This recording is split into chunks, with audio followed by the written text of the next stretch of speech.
Hey, thank you so much for watching, listening. We're continuing, actually, we're finishing our series called Tapas with Jesus. And you're like, what does that mean? If you're just joining, it's good. It's good you're joining because tapas is a Spanish meal, right? It's little plates. And it's super fun to do this kind of a meal. It's a little bit of a contrast from a traditional, typical American meal. American meals will have like a main dish, a salad, a vegetable, maybe dessert, maybe potato, something. But we have 3 or 4 like main things, flavors, and that's the meal. Whereas tapas is small plates with a huge variety. So all kinds of different flavors. It can be sweet, it can be semi-sweet, it can be bitter, it can be savory. You can have different textures, some smooth, some crunchy, some kind of mixed. And it's fun because you get to taste all different flavors, and it's just like a party in your mouth. Lots and lots of diversity and variety. It's just delicious. I love so much adventure with food. It's totally fun. But when you think about it and you're like, that's kind of weird. How do you relate that to Jesus, right? So I would propose to you that Jesus had small but very powerful conversations through when he ministered, walked on the earth. So his conversations could be like little small plates, small pungent dialogue that had really big ripple effects. Really big ripple effects. In fact, some of the ripple effects is that people were not killed, stoned by religious traditions. People were set free, people were healed. And today I want to do a couple of those little pungent conversations. And I find this one really interesting because I would say this is something that might kind of cause you to question, put a little bit of curiosity. What? How does that play out? And this particular tapas conversation is arguing with Jesus. What happens when we argue with Jesus? Can we argue with Jesus? Have you ever disagreed with Jesus? You're like, I never really thought about that. Well, I have had arguments with Jesus. I have given Jesus an earful. Hey, I don't like this. Hey, I think you're making a big mistake here, Jesus. Hey, I think you ought to do this in a different way. And you might say, well, Sarah, you can't do that.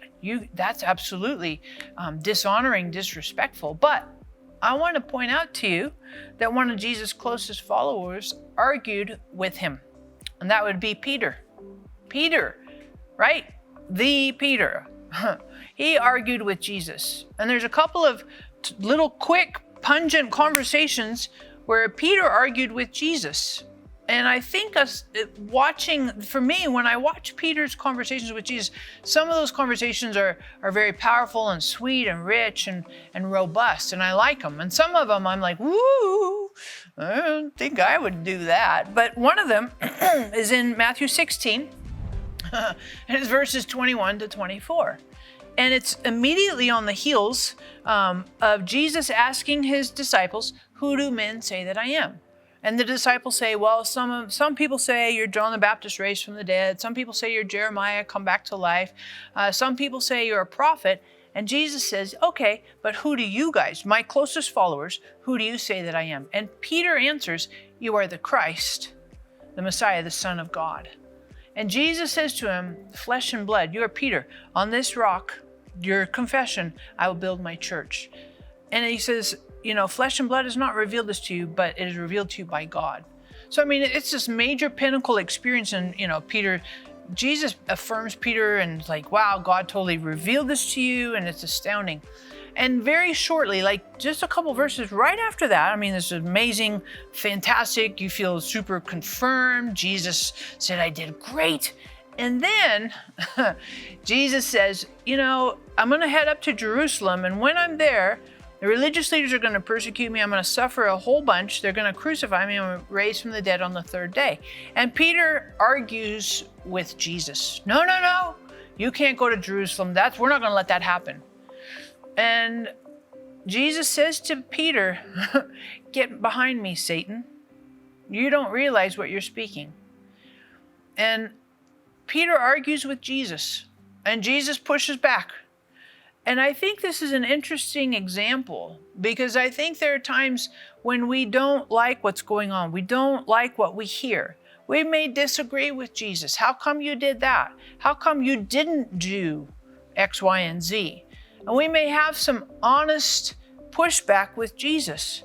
But I think that's part of what it means to be close and connected and intimate, is having some of those touchy, kind of sharp conversations, sharp, even arguing. Here's another example. Peter argued with Jesus in Matthew 26, verses 32 to 35. They're at the Last Supper, and Jesus says, all of y'all are going to deny me. And Peter's like, no, I'm not going to deny you. And Jesus is like, yeah, you are going to deny me. And Peter's like, I'll lay down my life before I ever deny you. And Jesus, he keeps arguing. He's like, there's no way I'd ever deny. And Jesus says, well, before the rooster crows 3 times in the morning, you're going to deny me 3 times. And he swears, I'm not going to do that. And at this point, I just think, Peter, you've been walking with Jesus 24/7 for almost 3 years. This arguing thing, I don't think that's really going to play out well for you. And sure enough, Jesus is right.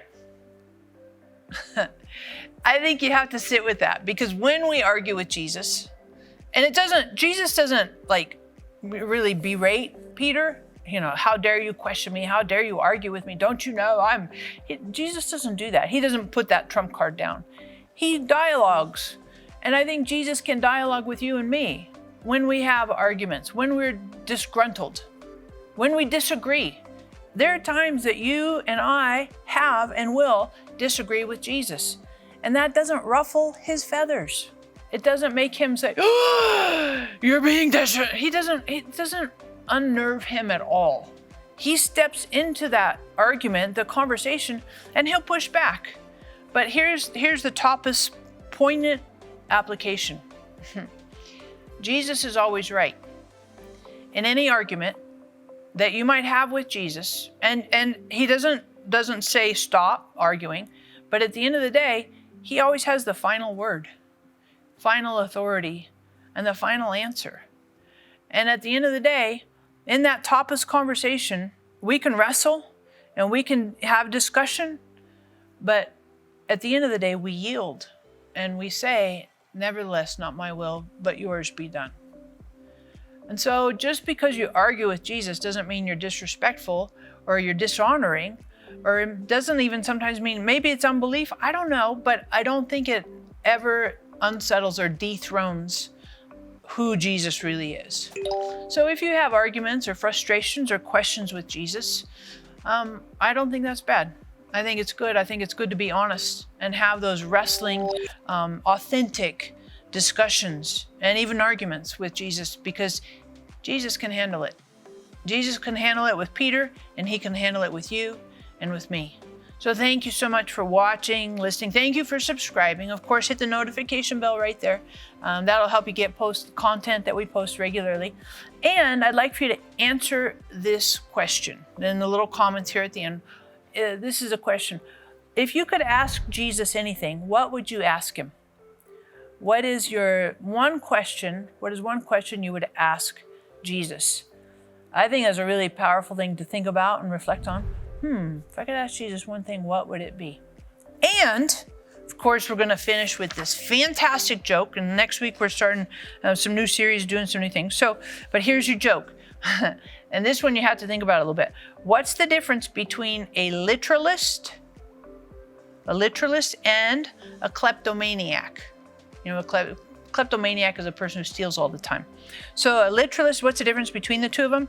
A literalist takes things literally, and a klepto literally takes things.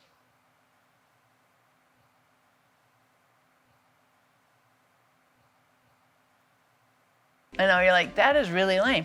I agree with you, but next week's going to be far, far better. Thanks again for watching, listening, or whatever you want to call it.